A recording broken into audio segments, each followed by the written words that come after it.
नमस्कार दोस्तों, आप देख रहे हैं ए न्यूज टुडे। मैं हूं आपके साथ भानु यादव। 26 नवंबर 2005 की रात ठीक 2 बजे गुजरात की एक सुनसान और खामोश सड़क पर अचानक गोलियों की तड़तड़ाहट गूंज उठती है। धुएं के छटने के बाद सड़क पर एक लाश मिलती है, सोहराबुद्दीन शेख की। गुजरात पुलिस का दावा था कि सोहराबुद्दीन लश्कर-ए-तैयबा का खूंखार आतंकवादी था, जो पाकिस्तान की खुफिया एजेंसी आईएसआई के साथ मिलकर गुजरात के तत्कालीन मुख्यमंत्री नरेंद्र मोदी की हत्या करने आया था। लेकिन इस एनकाउंटर के कुछ ही सालों बाद जब जांच आगे बढ़ी तो जो पत्ते खुले, उन्होंने भारतीय राजनीति की जड़ें हिलाकर रख दी। सीबीआई का दावा था कि सोहराबुद्दीन कोई आतंकवादी नहीं बल्कि एक लोकल गैंगस्टर था और उसका यह एनकाउंटर फेक था। और सबसे बड़ा धमाका तब हुआ जब सीबीआई ने इस पूरे केस की डोर जोड़ी गुजरात के तत्कालीन गृह राज्य मंत्री अमित भाई शाह से। 25 जुलाई 2010 गुजरात के शक्तिशाली नेता अमित शाह को गिरफ्तार कर लिया गया। उन्हें जेल जाना पड़ा और अदालत ने आदेश दिया कि वे अपने ही गृह राज्य गुजरात में कदम भी नहीं रख सकते हैं। एक ऐसा नेता जो अपने राज्य का गृह मंत्री था, वह अचानक खुद तड़ीपार और दिल्ली में हाउस अरेस्ट कर दिया गया।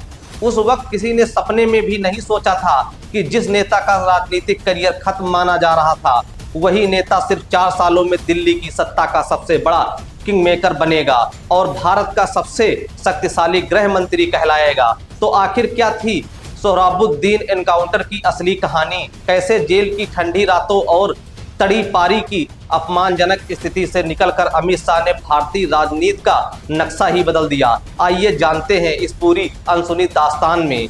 साल सन 2001 में जब नरेंद्र मोदी गुजरात के मुख्यमंत्री बने तो उन्होंने संगठन से निकलकर अमित शाह को अपने मंत्रिमंडल में शामिल किया। अमित शाह को कानून, परिवहन और सबसे महत्वपूर्ण गृह विभाग की जिम्मेदारी मिली। 2000 के दशक में गुजरात पुलिस ने एक के बाद एक कई एनकाउंटर किए।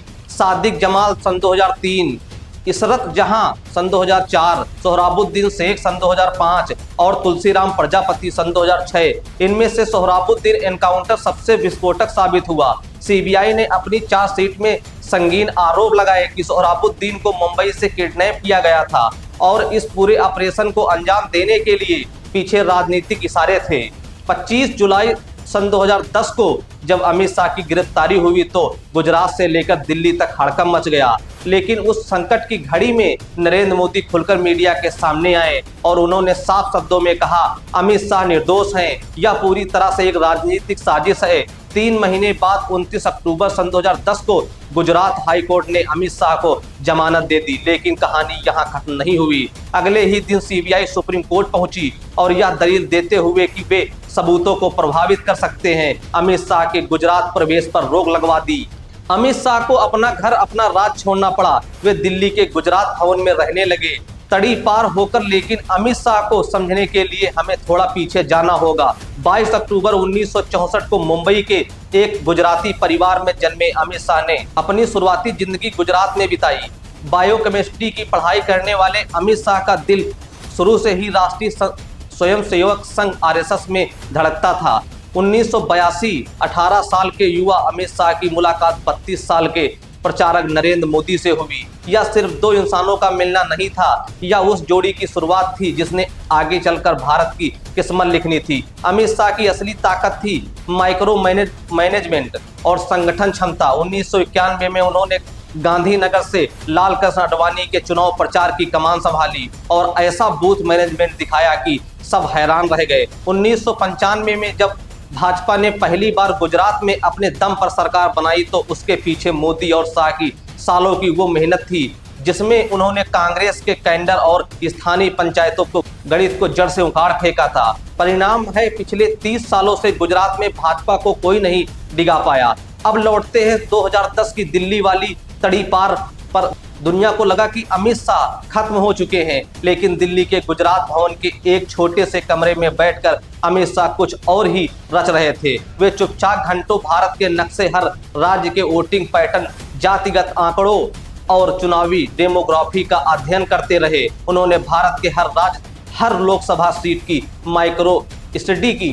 शाह ने गुजरात मॉडल को राष्ट्रीय स्तर पर ले जाने का पूरा ब्लूप्रिंट उसी तड़ीपारी के दौरान तैयार कर लिया था। सितंबर सन 2012 में सुप्रीम कोर्ट ने उन्हें गुजरात लौटने की इजाजत दी।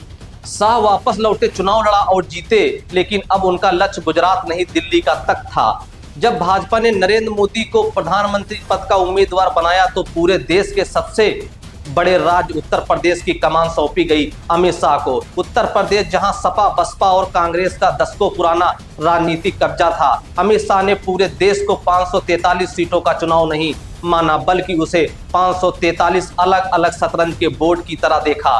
बूथ लेवल कार्यकर्ताओं को सक्रिय करना, पिछड़ों और अति पिछड़ों का नया सामाजिक समीकरण बनाना और हर उम्मीदवार का वैज्ञानिक आधार पर चयन करना। नतीजा निकला, सन 2014 में भाजपा गठबंधन ने उत्तर प्रदेश की 80 में से 73 सीटें जीतकर इतिहास रच दिया। भाजपा ने अपने दम पर 282 सीटें हासिल की और नरेंद्र मोदी देश के 15वें प्रधानमंत्री बने। शाह को इस ऐतिहासिक जीत का इनाम मिला।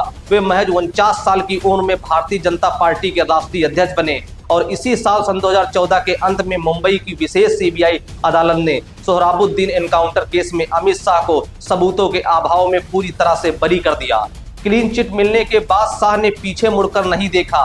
सन 2017 में यूपी विधानसभा चुनाव में 300 प्लस सीटें जीतना हो या सन 2019 के लोकसभा चुनाव में अब की बार 300 पार के नारे को सच करके 303 सीटें हासिल करना, अमित शाह आधुनिक भारतीय राजनीति के सबसे बड़े राजनीतिक कार बनकर उभरे हैं। 30 मई सन 2019 को अमित शाह ने भारत के गृह मंत्री के रूप में शपथ ली और गृह मंत्री बनते ही 5 अगस्त सन 2019 को उन्होंने संसद में वो फैसला लिया जो पिछले 70 सालों से लटका हुआ था, जम्मू कश्मीर से धारा 370 को हटाना। जिस फैसले पर देश विदेश में बवाल की आशंका जताई जा रही थी, अमित शाह ने अपने कड़े प्रशासन और राजनीति से बिना किसी बड़े उपद्रव के उसे लागू करवा दिया। गुजरात की गलियों से शुरू हुआ एक सामान्य कार्यकर्ता का सफर, आरोपों की आग, जेल की सलाखें, तड़ीपारी का दंश और फिर देश के गृह मंत्री की कुर्सी तक। यह रास्ता कोई सीधी लकीर नहीं बल्कि एक कठिन संघर्ष गाथा है। विरोधी उन्हें कड़े और आक्रामक फैसलों के लिए आंकते हैं तो उनके समर्थक उन्हें आधुनिक भारत का चाणक मानते हैं, लेकिन इस बात से कोई इनकार नहीं कर सकता कि अमित शाह ने भारतीय राजनीति की दिशा और दशा को हमेशा हमेशा के लिए बदल दिया है। दोस्तों, क्या आप अमित शाह को भारतीय राजनीति का असली चाणक मानते हैं या उनके इस राजनीतिक सफर के बारे में आपकी क्या राय है? कमेंट बॉक्स में जरूर बताएं और चैनल को सब्सक्राइब करना ना भूलें। जय हिंद।